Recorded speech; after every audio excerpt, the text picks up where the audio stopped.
Hello guys, welcome back to Story Hunt. आज हम बात करेंगे मनी हाइस्ट के सीजन 3 की। प्रीवियस सीजन की स्टोरी जानने के लिए डिस्क्रिप्शन में दिए गए लिंक्स को जरूर विजिट करें।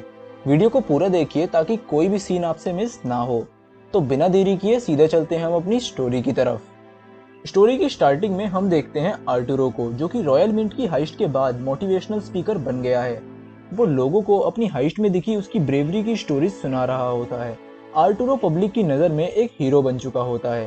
स्पेन की उस डकैती को 2 साल पूरे हो चुके हैं और प्रोफेसर की टीम अब अलग अलग लोकेशंस पर अंडरग्राउंड है। टोक्यो और रायो पनामा में मौज ले रहे होते हैं, नायरोबी और हेलसिंकी अर्जेंटीना में, और डेनवर, मोनिका और उसका बच्चा इंडोनेशिया में होते हैं। प्रोफेसर ने उन सबको सख्त वार्निंग दी होती है कि किसी भी पब्लिक प्लेस से दूर रहना है और किसी भी टाइम का कोई डिवाइस यूज नहीं करना है। इसके बावजूद भी टोक्यो पनामा से बोर होकर बाहर सिटी की तरफ पार्टीज में जाती है और रायो से टेम्पररी फोन से बात करती है। यहाँ हो जाती है भसड़।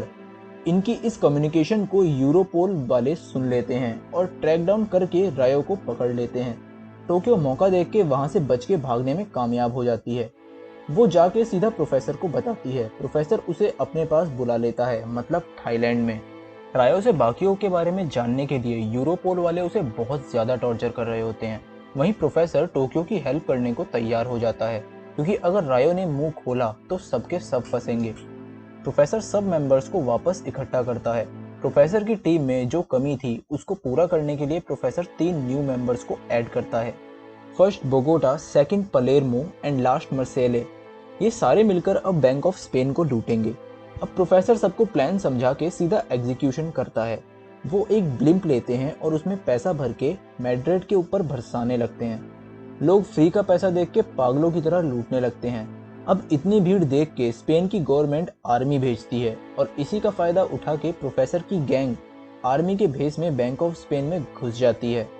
पालेर्मो नाम का बंदा टीम में बर्लिन की कमी पूरी कर रहा होता है, क्योंकि वो एक नंबर का शातिर चोर है। अब प्रोफेसर जल्दी से बैंक अपने कब्जे में करने की कोशिश करता है और बाहर खड़ी पब्लिक को रायो के बारे में बताता है। रायो के बारे में सुन के बाहर की पब्लिक प्रोफेसर के साथ हो जाती है और रायोट स्टार्ट कर देती है। अब पब्लिक डिमांड करती है कि रायो को टॉर्चर करना बंद करो और सबके सामने लाके इंसाफ दिलाओ। बैंक ऑफ स्पेन के गार्ड प्रोफेसर की टीम पे भारी पड़ते हैं और पालेर्मो को घायल कर देते हैं। पालेर्मो की आंख में कांच का टुकड़ा घुस जाता है, जिससे सबको लगता है वो अंधा हो गया है। बट नायरोबी उसकी आंख से वो टुकड़ा निकाल के ठीक कर देती है। पूरे बैंक पे काबू करने के बाद प्रोफेसर की टीम अपने प्लान को आगे बढ़ाती है। अब प्रोफेसर का प्लान सुनिए। इस हाइस्ट में प्रोफेसर और उसकी टीम लूटेगी गोल्ड, यस प्योर गोल्ड, जो कि बैंक के बेसमेंट में छुपी तिजोरी में होता है। ये हाइस्ट पहले वाली हाइस्ट से बहुत ज्यादा हार्ड है, क्योंकि इस तिजोरी में लगा है फील्ड सेफ्टी मैकेनिज्म, जिसके चलते अगर कोई भी इस तिजोरी में ज़्यादा देर रुकता है या कुछ भी छेड़खानी करता है तो वो सारा एरिया चोरों समेत पानी में डूब जाएगा। प्रोफेसर की प्लानिंग में इसका भी सॉल्यूशन होता है, जो कि है इनकी टीम का दूसरा न्यू मेंबर बोगोटा। बोगोटा एक स्किल्ड डाइवर और अंडर वाटर वेल्डर होता है। यहाँ प्रोफेसर ने एक टनल की प्लानिंग की होती है, जिससे ये पहले तो टनल डोर पे फिक्स करेंगे, देन पानी भरने देंगे और बोगोटा पानी में जाके उस टनल को अंदर से वेल्ड कर देगा। टनल हेल्प करेगी बिना किसी वाटर लीक के तिजोरी में अंदर बाहर करने में। बीच बीच में हमें पता चलता है कि प्रोफेसर ने इस हाइस्ट की प्लानिंग भी बहुत पहले ही कर ली थी, बट इस हाइस्ट में रिस्क था, इसलिए उन्होंने रॉयल मिंट वाली हाइस्ट एग्जीक्यूट की थी। पलेर्मो, बर्लिन और प्रोफेसर एक दूसरे को जानते थे और इन तीनों ने मिलकर ये प्लान बनाया होता है।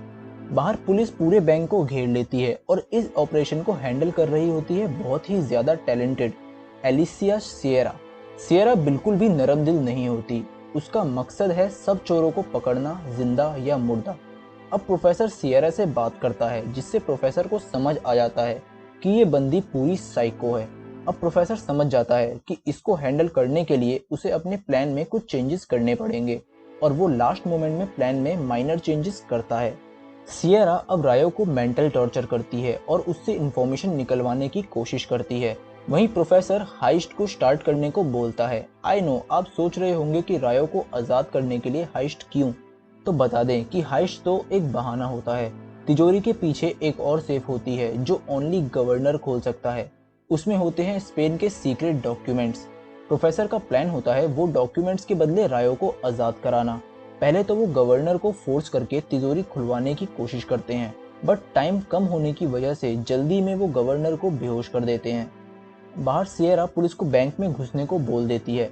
प्रोफेसर सबसे तिजोरी का गेट ब्लास्ट से उड़ाने को कहता है और वो रेड बॉक्स निकालने को बोलता है जिसमें डॉक्यूमेंट्स हैं। इससे पहले पुलिस बैंक में घुसती डेनवर डॉक्यूमेंट्स लेके बाहर आ जाता है और सबको दिखाता है और बोलता है अगर उन्होंने कोई भी चालाकी की तो वो सारे डॉक्यूमेंट्स लीक कर देंगे। सियरा को अटैक रोकना पड़ता है।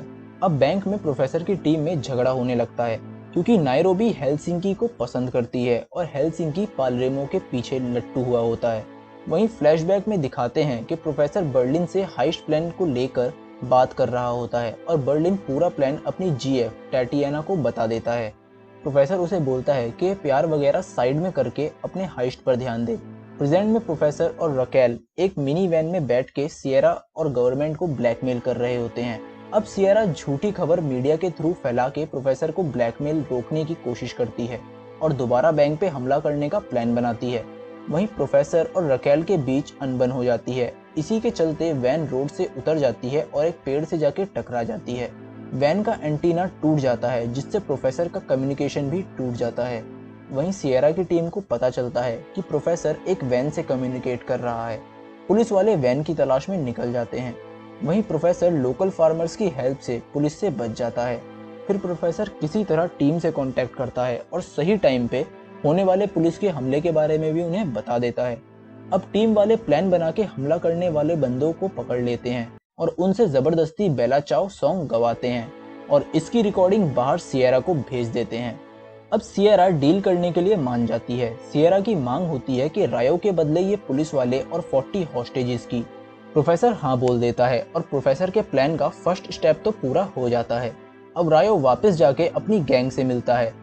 बाहर लोग रायो की आज़ादी की खुशियां बना रहे होते हैं। सियरा ने रायो के अंदर ट्रांसमीटर लगाया होता है बट प्रोफेसर को अच्छे से पता होता है कि ऐसा कुछ जरूर होगा।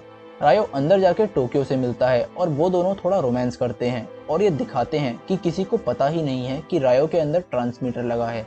अब रायो टोक्यो को समझाकर ब्रेकअप कर लेता है। रायो कहता है कि टोक्यो अकेले ही सही है और हम दोनों एक दूसरे के लिए नहीं बने। अब टोक्यो ब्रेकडाउन वाली स्टेट में चली जाती है। अब नायरोबी रायो की बॉडी से वो ट्रांसमीटर बाहर निकालती है और बाहर सबको लगता है कि वो ट्रांसमीटर अभी भी रायो के अंदर ही है। वहीं पुलिस वाले प्रोफेसर और रकेल को ढूंढ लेते हैं। अब साथ में ना पकड़े जाने की वजह से वो दोनों अलग अलग भागते हैं। प्रोफेसर पेड़ पे छुप जाता है और रकेल एक झोपड़ी में जाके छुपती है। उस झोपड़ी का मालिक रकेल को ढूंढ लेता है। वहीं बैंक में रॉबर्स पुलिस को चकमा देके भागने का नाटक करते हैं बट सियरा नायरोबी के बेटे को बुला के नायरोबी को इमोशनल ब्लैकमेल करती है। खैर बता दे, नायरोबी एक ड्रग डीलर हुआ करती थी और वो अपने बच्चे के टॉयज में ड्रग छुपा कर सेल करती थी। जब पुलिस ने उसे पकड़ा तो उसे उसके बच्चे से अलग कर दिया गया। सियरा इसी बच्चे की हेल्प लेके नायरोबी को विंडो पे बुलाती है और एक शार्प शूटर की हेल्प से उसे गोली मार देती है। सब लोग नायरोबी की हेल्प करने की कोशिश करते हैं कि तभी पुलिस वाले दोबारा हमला करते हैं। वहीं रकेल प्रोफेसर से कंटिन्यू बात कर रही होती है और पुलिस वाले उसे पकड़ लेते हैं। प्रोफेसर को अचानक गोली की आवाज़ सुनाई देती है और उसे लगता है कि रकेल मर गई। तभी पालेर्मो भी प्रोफेसर को कांटेक्ट करता है और बताता है कि नायरोबी को गोली लगी है और उनका प्लान फेल होता हुआ दिखाई दे रहा है। प्रोफेसर बुरी तरह टूट चुका होता है बट वो खुद को संभाल के जंग का ऐलान कर देता है और कहता है सबको रेडी करो पुलिस पे हमला करने के लिए।